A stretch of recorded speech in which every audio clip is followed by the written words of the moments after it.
5 Hasbro figures from 2023 with Steve Evans, Jacob's Toys, and SuperSorrell, as seen on episode 130 of the Geek Week. We're going to do our top fives, aren't we? We're going to talk top fives from Hasbro. Did we put any kind of, what was the... No, just our favourite top 5 sort of announcement, like figures of this year, really. Well, I hope you can find 5. Find 5? In terms of like the top 5, you know, because, you know, everything we make's rubbish. You know what? I actually struggled to limit it to 5. And I was that's the right thing. There's that many announcements. No, I genuinely was. I thought when we kind of came up with the concept of top 5, I thought, oh, that's easy. I can do a top 5, no problem. But then I kind of found myself, and even when I spoke to Ash, and I sent my list over to him, and then he sent his, and I was like, oh, how did I miss that one? Number 5. I was on Joe for a while with Lenny. We kicked it off classified years ago when we were doing when we were doing a Snake Eyes movie. We had the Snake Eyes movie. I was helping develop that with Lenny and a few others, and we kicked off the classified. I wasn't on it very long, so then I moved off to do my consumer products, which I told you about, the Star Guys and all that stuff. But I do like classified, and they do a cracking job. Lenny and the team and Emily and all that. It's just brilliant. I just love the way it's kept true to itself, and it has it's hard. It's they're not afraid to be military, and they're not afraid to be about what really what about Joe. I can't get my words out today. Put my teeth in. They really stay true to what Joe is about.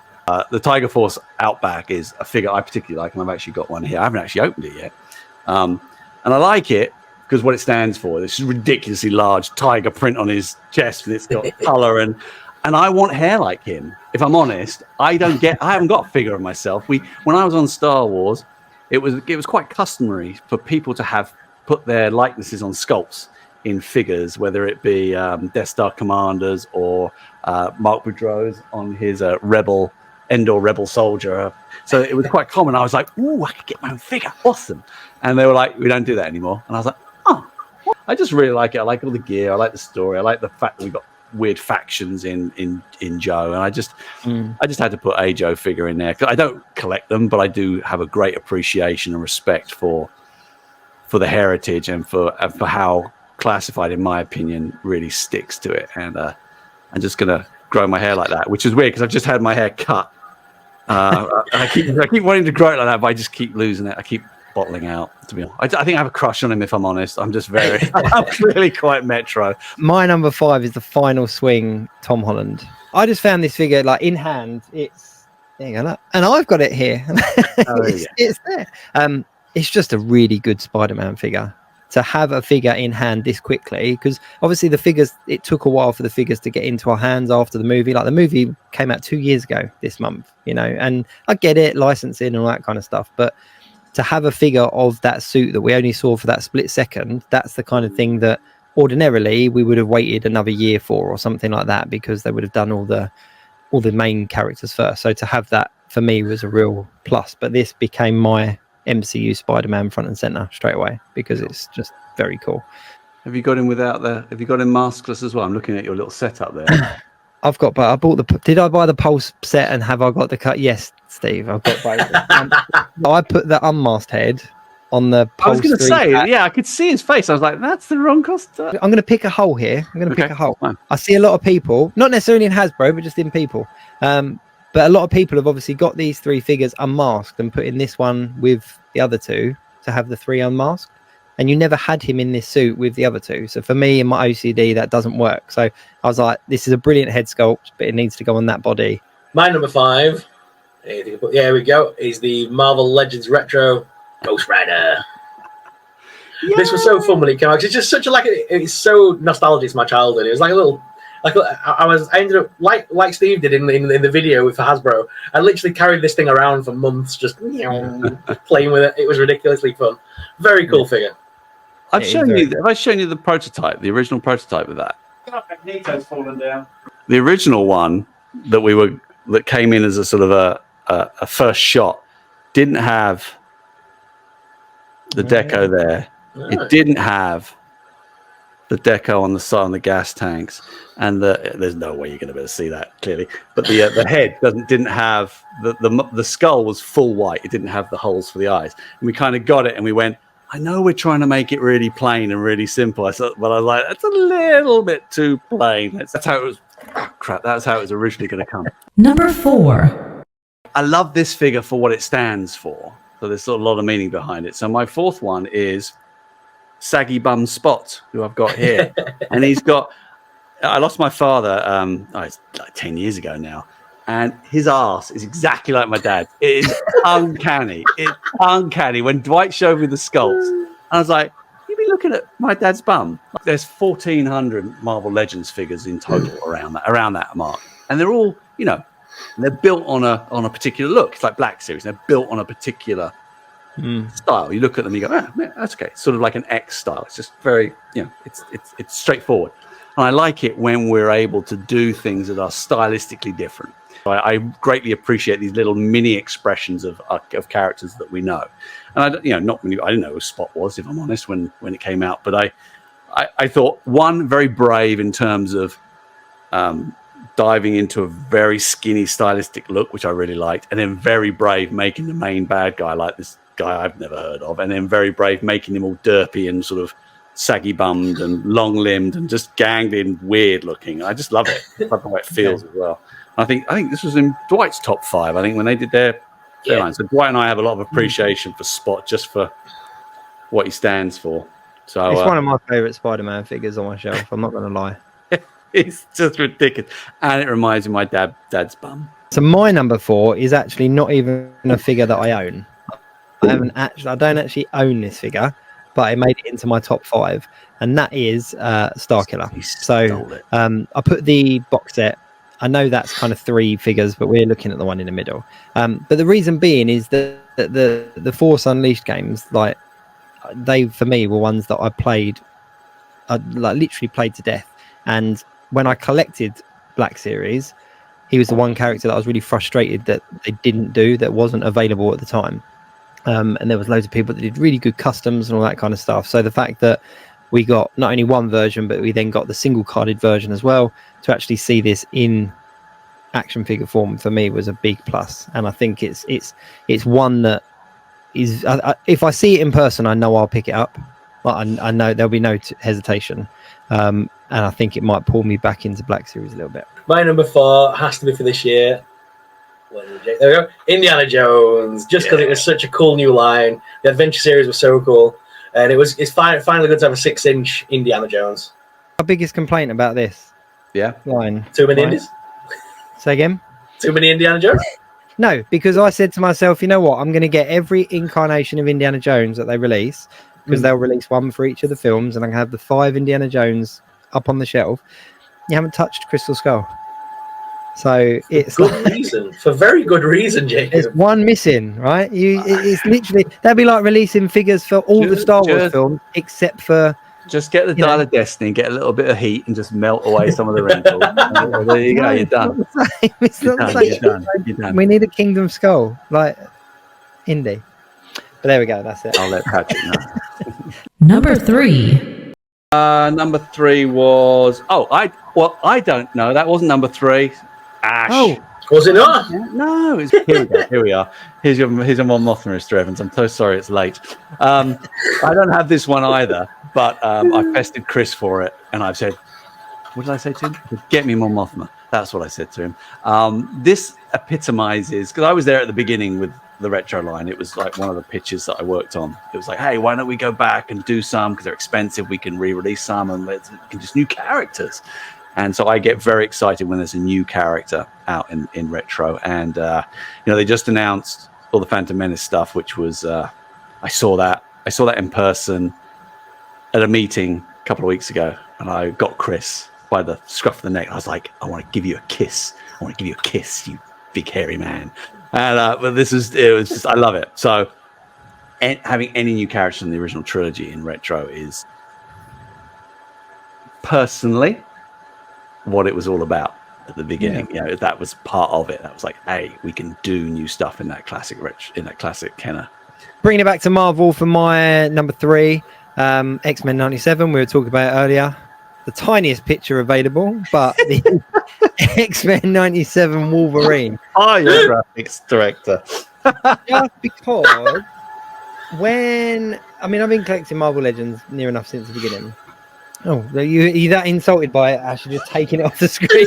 I'll just take that one down. It's pointless it being up there. It's because Wolverine's tinier. He's smaller than the others. So But for me, Wolverine, like through all the years of collecting Marvel Legends, Wolverine was one of them ones where even though we've had hundreds of Wolverines, like it's one of the biggest characters released. It's definitely in the top 5 characters that are released by Marvel Legends, or we've had multiple versions. Oh, yeah, but he's an A-lister, yeah.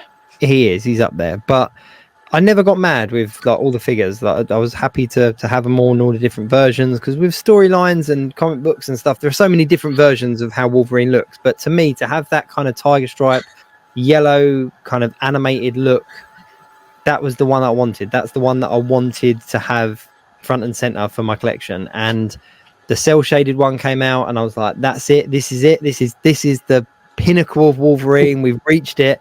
And then the X-Men 97 one came out, and holding them side by side, I was like, you've actually topped the one that I thought was top. So good. Well, that's good. Well, the cell shaded one is obviously a very particular look, but this one, yeah, I like all the little hood down things as well you get with it and stuff. He's just a very cool, very, very cool figure. My number 3 is Drizzt from the Dungeons & Dragons Golden Archive line. Yeah, I mean, I loved the first one when it first came out. It was such a cool box set. Took a little while to get over here to the UK. It was kind of a Pulse America exclusive for a while, and once we got Pulse, we got it. But then they brought out the Golden Archive line. It's great to see that they're finally going into some of the other Dungeons, like non-movie character stuff, and we're starting to see all those kind of come out. And R.A. Salvatore's Drizzt is one of my favourite like Dungeons & Dragons literary characters, and it's cool seeing him in his other attire as well. This is like a more basic attire from like the beginning of the books and stuff. Yeah, it's really cool. Number 2. My number 2, I'm going to change it. Put it up because your Drizzt reminded me there was one I didn't. No, that's number. What? Which one's that one? Oh, God's sake! Putting it down here, can't you read? I'm doing the Tom Holland one. Ah, right, okay. No Way Home. So I'm doing your No Way Home, but with the face revealed. Yeah. That was originally my number 2 because I love that figure. I love the proportions. I've got it on my desk at work, and I just kind of fiddle and play around with it. And I think the likeness is really cool on Tom. But I'm going to change it. No disrespect to Mr. Holland. I'm going to change it because you brought out Drizzt, and I forgot about Dungeons and Dragons. I'm going to go with Presto. I'm going to have my Presto, the original Dungeons and Dragons thing. I just love. I greatly appreciate what the D&D team did with his accessories and the hat and the replaceable hair, and it's just a very nice. It's all floppy now, but because they're picking it up. But it's a very nice, simple fig. They sorted out their joints. But when I knew D&D, the animated series was coming out, I was very excited. So to finish off the team, I do like Presto. I thought he was nicely done. My number 2 for me, Retro Ghost Rider. Wasn't this one? Because you didn't specify 6 or 3, so I'm hoping it's this one. No, this is the one. This is the one. The retro 6-inch card back. For me, it's it's a very similar figure than we've had 2 times before this. But for me, this just having the flame bone hands and the pure kind of white ivory skull, this was my definitive Ghost Rider for me. See, I thought this until I saw the Legion of Monsters comic book, and in fact, in those original comic books, he's got the blue outline, not the black, not the grey. The original comics, he had the blue outline on his jacket. Yeah. So I had this one on display for so long, and I'm like, I'm going to put the old one back because it doesn't look right now. That's why I've been you can't see it. I can't see off camera. The amount of arguments I have with Dwight, Ryan, and Jesse from Marvel about blues and blacks and blacks and blues, and like Jesse, I love that guy to bits. He's very opinionated and very knowledgeable. He's like, it's just because of the inking. It's meant to be black. The blue is just the light. And I'm like, well, is it? Because there's a lot of blue in the areas that would be hitting the light. That looks like it's more like. And he's like, no. And I'm like, well, it's black. No, it's blue. And then. God, don't get me started on Power Man. And it's just like, I can't win. You can't win. The blue-black debate will go on forever and ever and ever. My number 2 is Doc Ondar. because I'm a massive nerd for Star Wars, especially Galaxy's Edge. I've been there 3 times now, and I love the place and all the characters from it, and the fact that they've put a storyline behind an area in a theme park is amazing. And Doc-Ondai is one of the best animatronics I've ever seen. He's so cool, and to get an action figure representation of that land for me was all epitomized in Doc-Ondai. And cool. It's such a cool figure. And he came with all the accessories as well from the comic book, because they did that one-shot comic for Galaxy's Edge when it first came out, and the guys at Hasbro have like gone back and put all those little bits like the Stormtrooper helmet and things. They're all things that he got in the comic book and like put on display in his store. So that's really cool. Number 1. So Steve, you're number 1. I have no idea what this is going to be. No one's got a clue what this one is. He's kidding me. You've ruined my whole experience. I hate you. Go on in. This one is this. I'd laugh if you put the wrong picture up. That would yeah, get out. Oh no, he's. So I don't even know if this is released yet. I've seen someone who's picked up a Power Princess, but it's probably in the Far East. But like this, I've seen. We have. This is the Void Wave, isn't it? Yeah. Is this out yet? It's just out. Anyway, yeah. I didn't know anything about Crystal. I'm going to be honest with you. And then when they were talking about it, and I went, "Who's that?" I have a thing for translucent figures. I will, and Daniel always says, "Oh, Steve, translucent figures." So I like see-through figures. And when this one came up on our, we call it SG2. It's our sort of like ideas meeting. They go, "Oh, we're going to want to do this." And I was like, "Ooh, who's that?" And they go, "It's Crystal." And I was like, "Crystal? Why do I know that name?" And then they explain, 1982 Remco, Marvel Comics. They did 11 book run, and I was like, "Oh, yeah, he's cool." So I went out and kind of picked out. I got a Remco one, a really nice, clean, shiny, see-through one, and I was like, "Oh, I like that." So again, I like the history, so I go back in, I research it, I find out all about it. I grab the Crystal books, kind of read all of those. And it's just kind of cheesy, and I wonder why number 8 was so expensive or more expensive. Sorry, the rest of them are cheap, but number 8 was more expensive. And then I was like, "Oh, God, what's that?" And then I found out the story of what's the heavy metal band's name? Do you know this story? They lifted this skull. Oh God, Danzig. Danzig. Danzig. The illustrator or something. They lifted this skull, and that's their logo. So like people buy this Danzig fans buy this number 8 Crystal that is where their logo came from. So just the tapestry of stories, and I just enjoy it. It's really cool. So this may be my favorite figure of this year when I eventually pick it up, because it led me down a rabbit hole to discover all about Remco and all the Crystal and all the stories. And I have loads of conversations. He's not going to stand up now. I have loads of conversations with Jesse at Marvel about that sort of early 80s era of sort of weird and wacky comic book runs, and how comics were supporting figures and Micronauts and ROM and all that kind of era. So I felt that was an important figure this year, and it was, if I can say that, it was our number 1 sort of San Diego Comic-Con reveal. It was the one that most people talked about. And it's a sort of like unknown character, but you do get a little. Well, with the Remco one, you got this special thing here. Look, you can. All right, so my number 1, it's again very recently released figure, but Andrew Garfield, Unmasked Spider-Man. It just had to be. He's here. Even though I got the Pulse 3-pack, this for me was the big one, and for a number of reasons. Toby's not on yours, to be fair. I'm surprised it wasn't Toby, because I know you're a big Toby Mark. I am, but Andrew Garfield was my Spider-Man. His films for me I just really enjoyed the Andrew Garfield films. Andrew Garfield got the biggest pop in my cinema when I saw No Way Home. He got the biggest pop. And I think what for me as well, what makes it special is that he was the most hated Spider-Man at the time. People didn't like him because he wasn't Toby, and then he's kind of gone this full circle, and now everybody loves him and he's obsessed with him, and he's the best Spider-Man ever. He's the Hayden Christensen of Marvel Universe. And I love those kind of redemption stories, especially when you're kind of on the fence of liking something at the beginning, but kind of keeping it to yourself a little bit. And for me, as a figure, there was two parts to this. Was that we had an Amazing Spider-Man figure from Marvel Legends back in the day with Electro and the Spider-Man, and they're not great. They didn't age well. Let's put it that way. They didn't age well, and they don't sit very well with the more modern versions. So to be able to get an updated Andrew Garfield Spider-Man was fantastic, and that was my main selling point for the Pulse 3-pack.